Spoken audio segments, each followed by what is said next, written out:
want to show you something today. Here we go.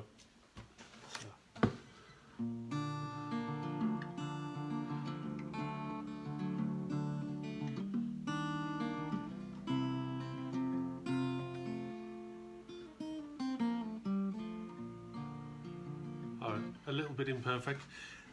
Now, what's the point of that?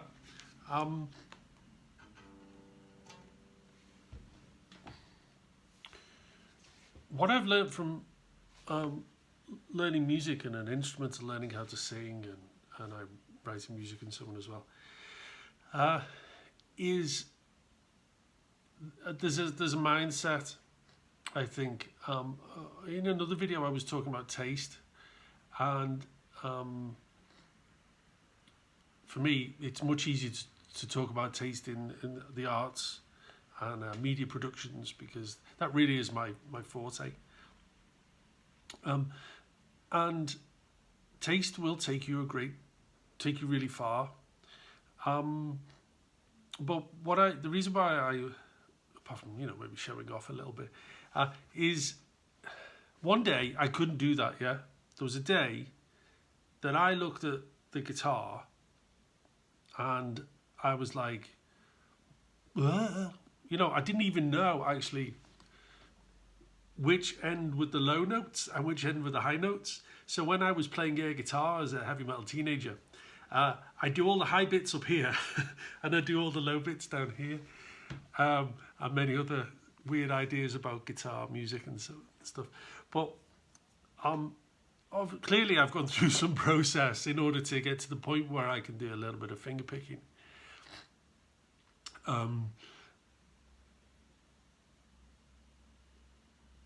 I had a lot of criticism.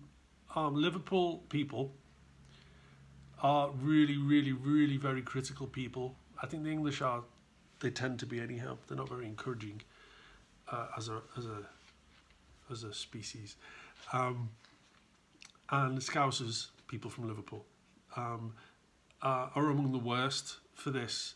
And during the 80s, when I was a teenager, it was either play heavy metal with super duper technical skills to get some, kudos, or why don't you play the Beatles? And it was a very narrow, I don't know what metaphor. It was a pain in the neck, really. It was horrible. So I experienced a great deal of pushing from here, there, and everywhere. There was a Beatles reference. On what I ought to be, the music I ought to create, and when I should put the guitar down and at some point, and things like this. And the thing is, I'm pretty obstinate, so that can be overused, of course, but it is a strength when seemingly everything is against you. And I think that what can you use from this little story is there's going to be tons of things in the way you develop your skills in business and your skills in English, which is why I'm here on this platform, is to help people eventually with their business English skills. And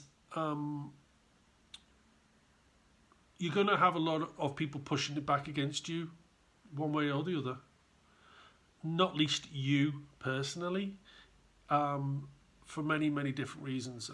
I've talked previously about the perfect is the enemy of the good, and self-criticism, and being an introvert, and things like this.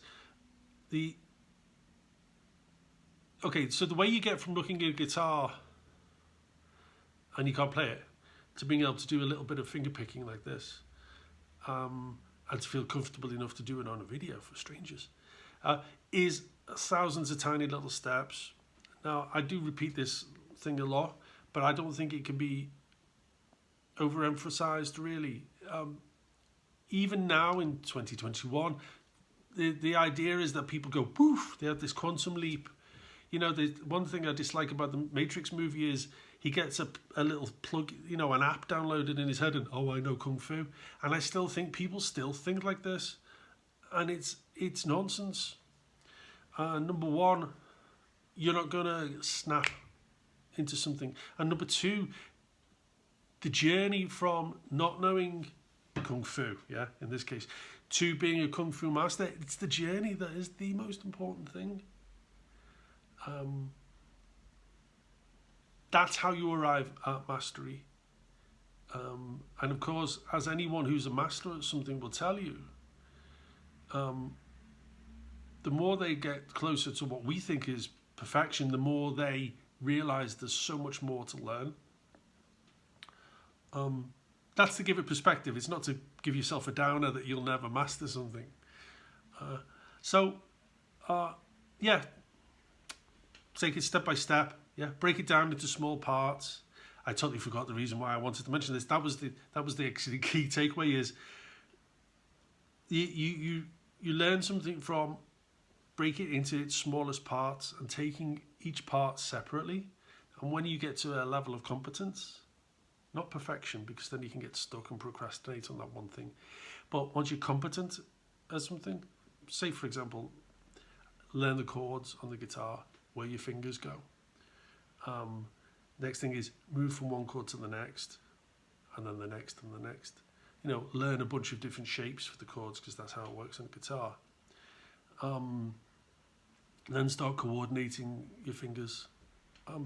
That kind of analogy, you know, just breaking it into all those steps, whatever it is. So if you're doing a presentation, you'll get so much out of this. Your next big presentation, you know, not just the everyday bread and butter presentation, but the ones that really matter. Analyze it in advance if you can, and look at other presentations on YouTube and wherever that are close to the ones you want to give. Don't look at ones that aren't relevant, like TED Talks. And then break it down. So, okay, how am I going to open my presentation? Yeah. How am I going to get from there to the topic I want to discuss?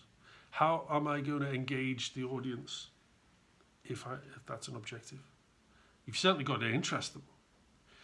If you get interaction, that's a different skill, isn't it? So how am I going to wrap it all up? How am I going to summarize? How am I going to say thank you? You know, how am I going to do a call to action if, you know, you want to have a call to action? So break it into the components and just write it down on a piece of paper. Yeah, make it easy for yourself. Don't keep it in your head, and then do it, and then reflect. And the notes are good as well because then you can reflect on your experience. All right. So this was a bit of a long one, but thank you for your patience. If you got to here, and if you've got any questions, just let me know.